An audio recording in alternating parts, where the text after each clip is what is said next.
Nuclear reaction and the laws of conservation, सही है। तो न्यूक्लियर रिएक्शन में हमारे पास तीन किस्म की हुआ करेंगे।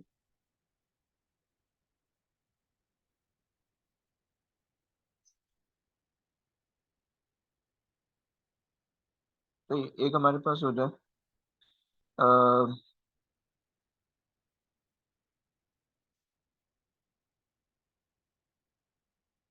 Radio active decay,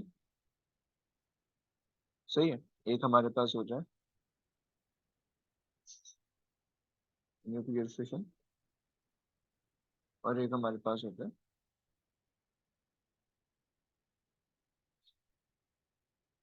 nuclear fusion, सही है।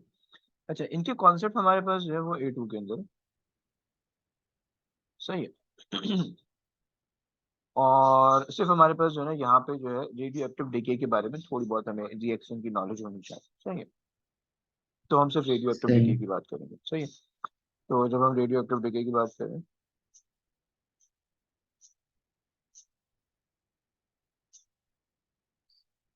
ठीक है, सही है। तो अब सीन ये होगा इसमें कि भाई हमारे पास जो है डिके भी जो है ना तीन से चार किस्म की होंगी। एक हमारे पास होगा अल्फा डिके, सही है। एक हमारे पास होगा बीटा डिके, सही है। और एक हमारे पास होगा गामा डिके,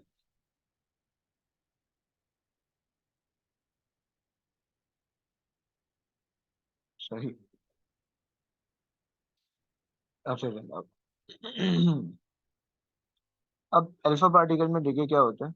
अल्फा पार्टिकल का आपको पता है कि भाई इसके अंदर बेसिकली होता है कि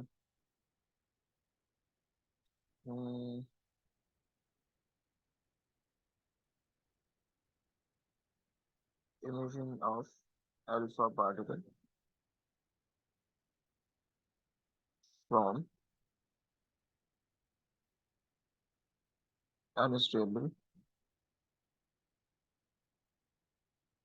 unstable या radioactive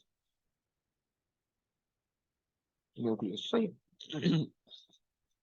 अगर इसकी इक्वेशन बनाओगे तो कैसे बनाओगे?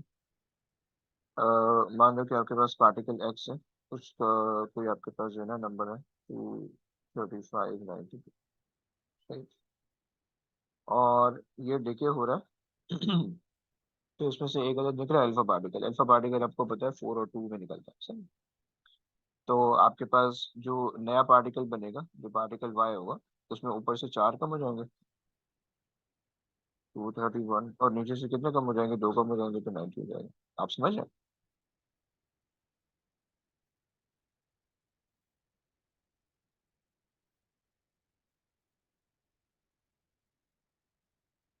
अच्छा, अब इसमें सीन ये है कि हमारे पास जो है अल्फा पार्टिकल के बाद हमारे पास आता है। अच्छा, इसके अंदर सिर्फ डिके के बारे में पूछा जाता है, प्रॉपर्टीज वगैरह नहीं पूछी जाती, वो ओ लेवल के अंदर, ठीक है भाई हमारे पास एमिशन डिस्ट्रीब्यूट होगी, क्या होगा, ब्ला ब्ला ब्ला। यानी उसकी प्रॉपर्टीज की, उसकी लो स्पीड होती है, हाई आयोनाइजेशन पावर होती है, लो पेनिट्रेशन पावर होती है, सही है, और हैवी होता है, सही है। और हाँ, बस आपको इतना पता होना चाहिए कि alpha particle, beta particle, gamma rays को आप डिटेक्ट कैसे करोगे, सही। आप इलेक्ट्रिक फील्ड में रखोगे तो आपके पास जो है अल्फा पार्टिकल जो है वो पॉजिटिव की तरफ जाएगा, बीटा नेगेटिव की तरफ जाएगा। लेकिन अब वो चीज़ हमारे पास सिलेबस में ऐसे नहीं है, क्योंकि इलेक्ट्रिक फील्ड जो है वो हमारे पास A2 में शिफ्ट हो चुका है, सही है। तो अब वो वाला सही। कॉन्सेप्ट एक सॉर्ट ऑफ नहीं हो पाएगा, सही है। तो हमारे पास जो है ना ये अल्फा डिके हो गया। अच्छा, बीटा डिके हमारे पास जो है ना दो किस्म के होते हैं, सही है। बीटा नेगेटिव डिके होता है, और हमारे पास बीटा पॉजिटिव डिके होता है, सही है। अच्छा, बीटा नेगेटिव का मतलब है इलेक्ट्रॉन, सही है। अच्छा, अब बीटा नेगेटिव डिके के अंदर क्या होता है? हम कहते हैं कि भाई,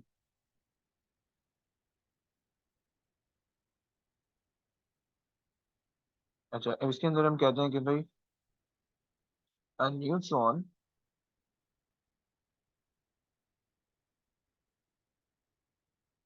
breaks into a proton and electron. सही है। फिर उसके बाद क्या होता है, proton add up in proton number. सही है। अच्छा, neutron number reduces by one. सही है। और जो न्यूक्लियॉन नंबर है जो कि आपको दिख रहा होता है, nucleon number, nucleon number stage the same.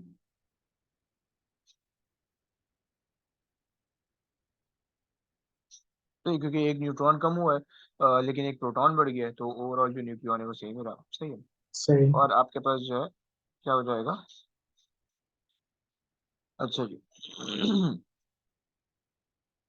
Electron will be emitted as beta negative particle. सही है। अब लाइटर होता है बीटा नेगेटिव, क्योंकि इलेक्ट्रॉन है बीटा नेगेटिव, और लाइटर होता है तो इसकी ज्यादा स्पीड होती है, पेनिट्रेशन पावर ज्यादा होती है। सही है। और आयनाइजिंग पावर कम होती है। सही है। तो ये सब चीजें इसकी होती है। सही है। तो अगर हम एक जनरल रिएक्शन देखें तो हमारे पास क्या होगा, अगर हमारे पास एक न्यूक्लियस है एक्स। सही है। और मान लो कि उसके अंदर 14 और 7। सही है। अच्छा, मैं किसी पर्टिकुलर एलिमेंट को लेके नहीं बात कर रहा, मैं सिर्फ एक जनरल इक्वेशन बना रहा हूँ, अपनी तरफ से नंबर लिखने। सही है। तो अभी ये मत समझना कि ये फलाना एलिमेंट है फलाना एलिमेंट। सही है। मे बी पॉसिबल कि इसका कोई एक्चुअल एलिमेंट हो भी ना। सही है। क्योंकि 14 और 7, आई डोंट थिंक सो 14 और 8 होता है, सॉरी 14 और मेरे ख्याल से नहीं 7 होता है, नाइट और नाइट्रोजन होता है, या 13 और 7 होता है नाइट्रोजन। सही है। तो मैं भी मैं सिर्फ समझाने के लिए जनरल इक्वेशन बना रहा हूँ कि इसको सॉल्व किस तरह से करना है। हमारा जो वो है कंसर्न है, केमिस्ट्री का रट्टा नहीं लगाना है, केमिस्ट्री को नहीं समझना, बल्कि हमें फिजिक्स से रिलेटेड चीजें जो ना उस चीज को समझना। सही है। तो अब देखो यहाँ पे अगर हमारे पास ये एलिमेंट है, मे बी पॉसिबल ये ऐसा कोई एलिमेंट हो भी ना। सही है। और मे बी अगर हो तो वो रेडियो एक्टिव ना हो। सही है। अच्छा जी, तो मेरे पास जो है, अब जब ये ब्रेक होगा और मान लो कि बीटा नेगेटिव पार्टिकल इसने इमिट किया। सही है। तो जो रिजल्टिंग आपके पास जो बनेगा, जो भी आपके पास एलिमेंट बन रहा है उसके अंदर, अच्छा अगर पहले आप इसके न्यूट्रॉन और प्रोटॉन देख लो। इसके प्रोटॉन जो है, इसके प्रोटॉन जो है वो आपको पता है 7 है। इसके न्यूट्रॉन जो है वो आपको पता है 7। सही है।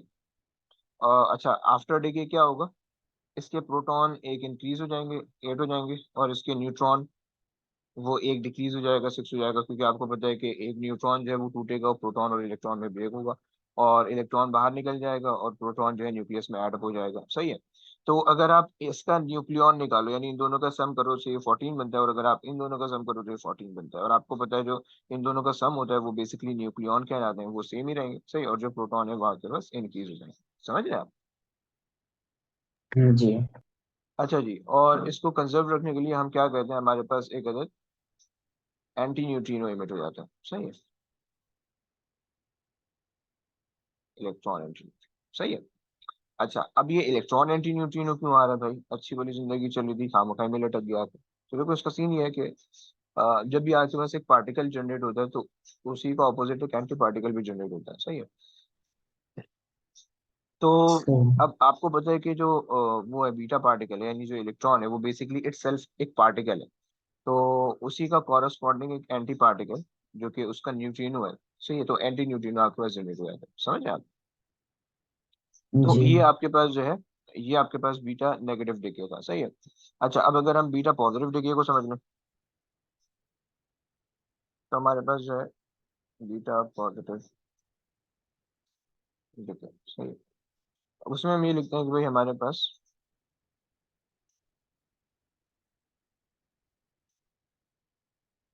Proton convert into a neutron and a positron। तो ये जिसको आप पॉजिटिव इलेक्ट्रॉन यानी एंटी पार्टिकल ऑफ इलेक्ट्रॉन आप कहते हो, सही है। फिर उसके बाद अगेन क्या होता है, प्रोटॉन नंबर रिड्यूसेस बाय 1, सही है। और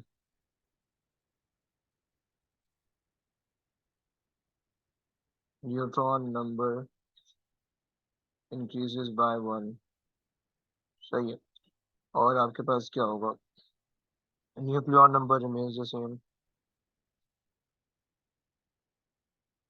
nucleon number remains the same, सही हो गया। अच्छा, और आपके पास जो है positron emitted as beta positive particle, सही हो गया। अब देखो, बीटा पॉजिटिव जो है वो एंटी पार्टिकल है, यानी पॉजिट्रॉन जो है वो एंटी पार्टिकल ऑफ इलेक्ट्रॉन है, तो इसके साथ क्या भी इमिट होना चाहिए, एक न्यूट्रिनो इमिट होगा, सही है। एन इलेक्ट्रॉन न्यूट्रिनो इमिटेड, सही, वहां पे इलेक्ट्रॉन एंटी न्यूट्रिनो इमिट हो रहे थे, यहाँ पे इलेक्ट्रॉन न्यूट्रिनो इमिट हो रहा है, सही। अच्छा जी। तो अब इसके अंदर क्या होता है हमारे पास, अगर मैं इसकी भी यही सेम इक्वेशन इसके लिए भी अगर मैं लिखूं,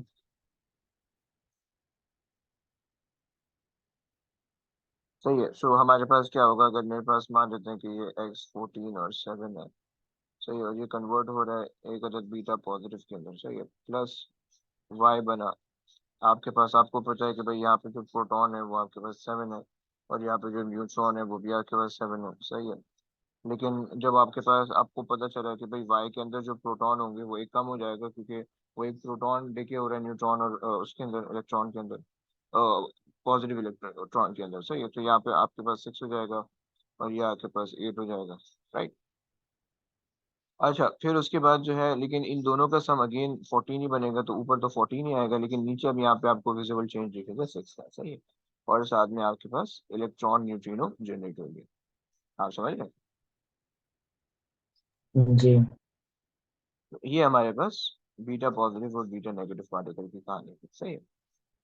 अच्छा, अगर आप इस पे गौर करो, तो एक छोटा सा गौर और ये है कि आपके पास बेसिकली क्या चीज कन्वर्जन, किस चीज की कन्वर्जन हो रही है, कि एक प्रोटॉन किस चीज में कन्वर्ट हो रहा है, एक न्यूट्रॉन के अंदर, सही है, और एक बीटा पॉजिटिव यानी इलेक्ट्रॉन, आप ऐसे पॉजिटिव इलेक्ट्रॉन ऐसे भी फिल कर सकते हो, प्लस न्यूट्रिनो, सही। ये वाली इक्वेशन भी कभी कभार वो आपसे पूछ लेगा, सही, कभी कभार वो ये पूछ लेगा। आपको पता है ये बात, कि जो प्रोटॉन होता है वो क्या होता है, अप अप डाउन, और जो न्यूट्रॉन होता है वो अप डाउन डाउन, तो इसका मतलब है कि यहाँ से यहाँ की जो कन्वर्जन हुई उसमें सिर्फ एक अप जो है वो एक डाउन में कन्वर्ट हुआ, क्योंकि बाकी सारे तो सेम है, समझ आप। अगर आप इनको देखें, अप अप डाउन को और अप डाउन डाउन को, तो अप डाउन तो दोनों इसमें भी है, लेकिन एक अप और एक डाउन जो है वो आगे पीछे कन्वर्ट हो रहा है, सही है। और बाकी आपके पास ये इलेक्ट्रॉन है, सही है, समझ रहे हैं? जी।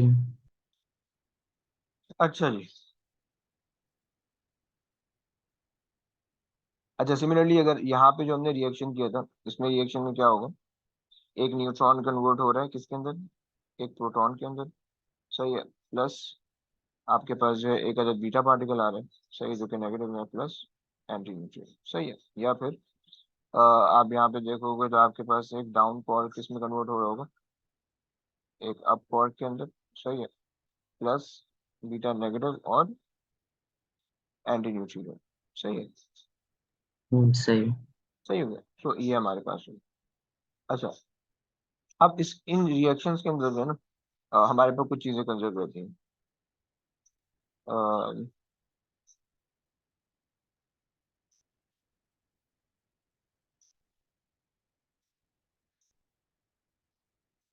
इन अच्छा, अब आपको ये बात बताइए कि जितने भी डिके हो रहे हैं सारे वीक न्यूक्लियर फोर्स की वजह से हो रहे हैं, राइट, ऐसे ही बताया ना, जी। हो गया। So law of conservation in nuclear reaction, सही है। अच्छा, सबसे पहले हम कहते हैं कि भाई मोमेंटम कंजर्व होगा।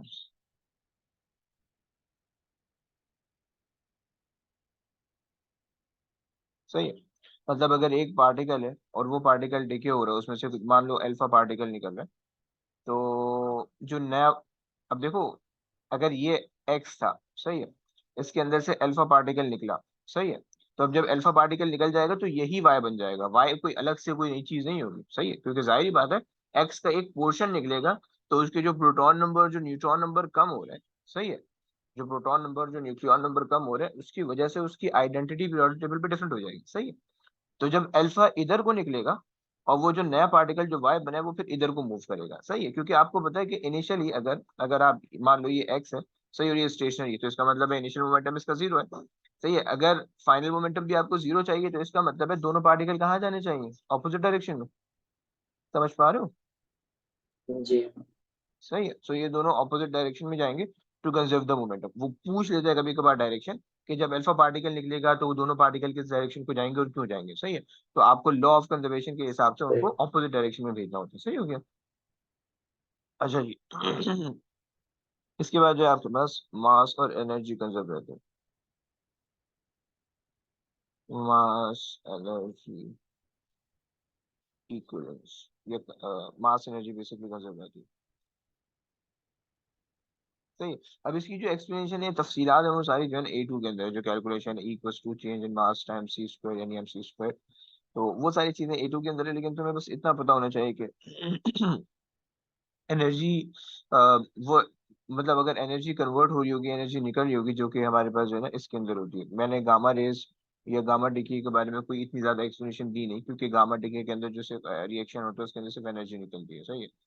पार्टिकल पार्टिकल एनर्जी रिलीज करता है, स्टेबल हो जाता है, सही है, तो उसकी कोई इतनी कोई खास इक्वेशन नहीं बनती, कोई वो नहीं होता, सही है। सिर्फ आपको जो है ना ये बनानी होती है, क्या बोलते हैं, बताना होता है कि एनर्जी कितनी निकल, एनर्जी वो बता देते हैं, फिर वो एनर्जी से कुछ थोड़ा मोड़ा काम करवाएंगे, सही है। सही। तो ये आपके पास हो गई दूसरी चीज, मास एनर्जी कंजर्वेशन, सही है। अच्छा जी, फिर उसके बाद तीसरी चीज क्या होती है? अच्छा, वो जो है ना कभी कभार जो एनर्जी होती है वो आपको बोलते हैं कि भाई, मान लें कि भाई आपको बोलते हैं 15 मेगा इलेक्ट्रॉन वोल्ट के अंदर एनर्जी निकल रही है, सही है। अब वो आपको बोलते हैं भाई कन्वर्ट कर दो इसको जूल के अंदर,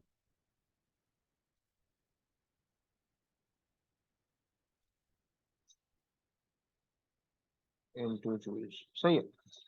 तो अब क्या करोगे, मेगा इलेक्ट्रॉन वोल्ट, अब देखो, वोल्ट और जूल का रिलेशन क्या होता है, हमने पढ़ा पिछले चैप्टर में, volt is equal to work done per unit charge, सही है। सो चार्ज को अगर वहां पे फेंक दो, सही है, और अगर चार्ज को आप इलेक्ट्रॉन मान दो, क्योंकि इलेक्ट्रॉन इमिट होता है, सही है। सो आपको क्या पता चला, volts multiplied by elect charge of the electron is equals to the voltage, सही है। अच्छा, अब अगर मेरे पास 1 वोल्ट है, सही है, 1 इलेक्ट्रॉन वोल्ट है, तो 1 इलेक्ट्रॉन वोल्ट का क्या मतलब होगा, 1 × इलेक्ट्रॉन क्या होता है, 1.6 एक्सपोनेंट नेगेटिव 19, सही है क्या। तो इसका मतलब है 1 EV हम इसको लिखते हैं, सही है। Electron volt is equal to 1.6 exponent negative 19, सही है, इस तरीके से जूल, सही है। सो इलेक्ट्रॉन वोल्ट से जूल का जो कन्वर्जन फैक्टर है वो ये होता है, सही हो गया। सही। अब अगर आपके पास जो है 1 मेगा इलेक्ट्रॉन वोल्ट है या 1 किलो इलेक्ट्रॉन वोल्ट है, तो आपके 3 पावर कम कर दो, एक्सपोनेंट नेगेटिव 19 से 3 कम करो, कितना होगा, 16 हो जाएगा, जी। सही है। उसके बाद जो है अगर 1 मेगा इलेक्ट्रॉन वोल्ट है तो क्या हो जाएगा, 1.6 13। एक्सपोनेंट नेगेटिव 13, सही है। और अगर आपके पास जो है 1 गीगा इलेक्ट्रॉन वोल्ट है,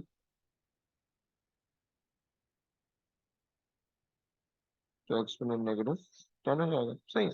हमारे जो सिलेबस में जी। आता है अभी फिलहाल जो है ना, वो ज्यादातर ये आता है और ये आता है, सही है, इलेक्ट्रॉन वोल्ट। ये एडेक्सल वालों में मुझे मिला बहुत ज्यादा, गीगा इलेक्ट्रॉन वोल्ट की कन्वर्जन एडेक्सल बोर्ड में करा देते हैं, सही है। और किलो इलेक्ट्रॉन वोल्ट भी, किलो इलेक्ट्रॉन वोल्ट A2 में थोड़ा बहुत मुझे दिखा है, लेकिन ज्यादातर जो है ना ये वाली चीजें एडेक्सल में मिली है, सही है। और ये सारे जूल्स हैं, हाँ? सही। सही जनाब, तो ये चीज आपको समझ में आ गई, जूल्स और joules।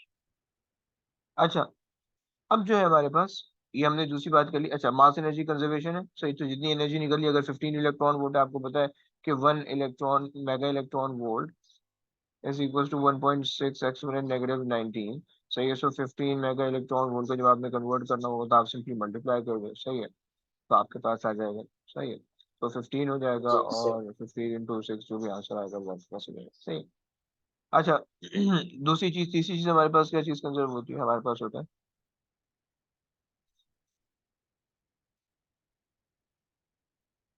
चार्ज रिमेन कंजर्व, सही है। जितने जितने चार्ज इक्वेशन के लेफ्ट हैंड साइड पे होंगे, उतने चार्ज इक्वेशन के राइट हैंड साइड पे भी होने चाहिए, सही है। तो वो आपके पास जैसे कि कंजर्वेशन ऑफ चार्ज लाइन। अच्छा जनाब, फिर उसके बाद जो है आपके पास क्या होता है, चौथी चीज हमारे पास होती है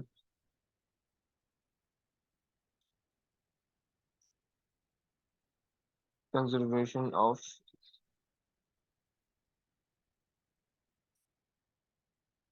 बेरियन नंबर, सही है।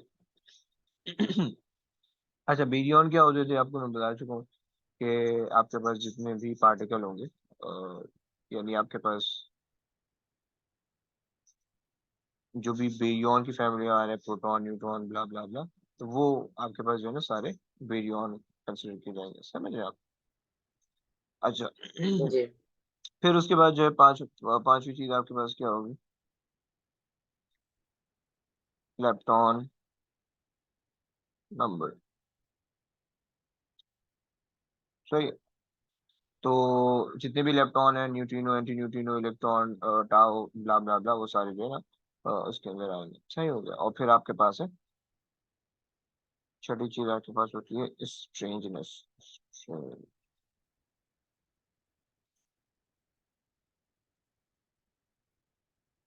सही है। तो अभी स्ट्रेंजर्स के बारे में मुझे कोई आइडिया नहीं कि क्या होती है, सही है, लेकिन कुछ होती है। और वो law of conservation of energy के अंदर, लॉ ऑफ कंजर्वेशन इसका भी होता है, सही है, कि एक्सचेंजेस से जो है सही वो इक्वल होनी चाहिए, सही है। लेकिन देखो, इन पांचों चीजों से, छह चीजों के अंदर से आपसे कोई भी चीज ये नहीं बोलेगा कि आप प्रूफ करके दिखाओ, सही है। हाँ, मोमेंटम की conservation, law of conservation of momentum, आपने पूरा मोमेंटम का चैप्टर पढ़ा है, वो वहां पे आपसे पूछ सकते हैं, सही है। मतलब वो न्यूक्लियर रिएक्शन को सही मोमेंटम के सवाल में डाल के दे देगा, पूरा बना के दे देगा, सही है। आपको माफ करना आना चाहिए, सही है। मास एनर्जी कंजर्वेशन, उसके अंदर जो है ना मेगा इलेक्ट्रॉन वोल्ट से जूल्स के अंदर कन्वर्जन, मैंने बता दी कैसे करनी है, सही है। चार्ज रिमेन कंजर्व, इसकी मैं एग्जांपल दे देता हूँ, लेप्टॉन नंबर बेरियन नंबर की इतनी ज्यादा वो एक्सप्लेनेशन नहीं है हमारे सिलेबस में, सही है। मार्किंग की देखोगे तो मिलेगा लिखा हुआ, लेकिन उसकी इतनी ज्यादा कोई एक्सप्लेनेशन मांगता नहीं है। एक्सचेंजेस तो पता नहीं, मुझे सही मिला भी नहीं है इसमें, सही है। अच्छा, तो खैर, अब अगर हम देखें, अगर मैं चार्ज को, अच्छा देखो, अब हमने जितनी भी ऊपर रेडियो एक्टिव डिग्री की बात की, अल्फा बीटा गामा, ठीक है, तो वो इटसेल्फ जो है ना उसमें लॉ नहीं अप्लाई होता, बल्कि जो हमने ये वाली इक्वेशन लिखी थी ना, कि एक प्रोटॉन कन्वर्ट हो रहा है किसके अंदर, एक न्यूट्रॉन के अंदर, प्लस एक बीटा पॉजिटिव पार्टिकल के अंदर, सही है, प्लस एक जी एंटी न्यूट्रिनो के अंदर, न्यूट्रिनो के अंदर, सही है। अब देखो, प्रोटॉन क्या होता है, पॉजिटिव होता है, तो यहाँ पे जितने पॉजिटिव है वहां पे भी पॉजिटिव होने चाहिए, तो एक पॉजिटिव यहाँ पे, एक पॉजिटिव यहाँ पे, तो इस वजह से आपके पास सही ये चीज कंजर्व हो रही है, सही है। सिमिलरली जो दूसरा वाला रिएक्शन था जिसमें एक न्यूट्रॉन यहाँ पे था, सही है, और बीटा नेगेटिव यहाँ पे जनरेट हो रहा था, सही है, और प्लस एक प्रोटॉन जनरेट हो रहा था, सही है।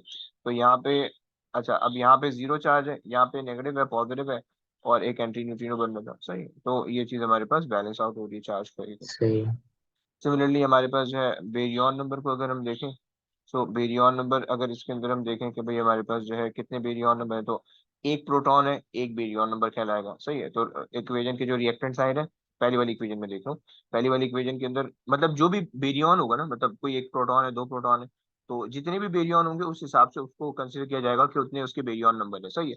वन सही बेरियन एनी टाइप का कोई भी बेरियन, तो वो जो है आपके पास उसका एक वन नंबर होगा, सही है। सही तो हमारे पास अगर एक बेरियन यहाँ पे है, तो आपको पता है न्यूट्रॉन भी बेरियन की फैमिली के अंदर आता है, एक यहाँ पे, सही है, दोनों कंजर्व हो रहे हैं, समझ रहे हैं आप। सिमिलरली नीचे देखो, यहाँ पे सही। भी एक बेरियन है, यहाँ पे भी एक बेरियन है, तो ये भी कंजर्व हो रहा है, समझ रहे हैं आप? अच्छा जी। फिर उसके बाद अच्छा बेरियन नंबर भी कंजर्व है। लेप्टॉन नंबर अगर आप देख लो, अब लेप्टॉन क्या क्या चीज है। लेप्टॉन हमारे पास बीटा नेगेटिव है और न्यूट्रिनो है, बीटा पॉजिटिव है और न्यूट्रिनो है, सही है।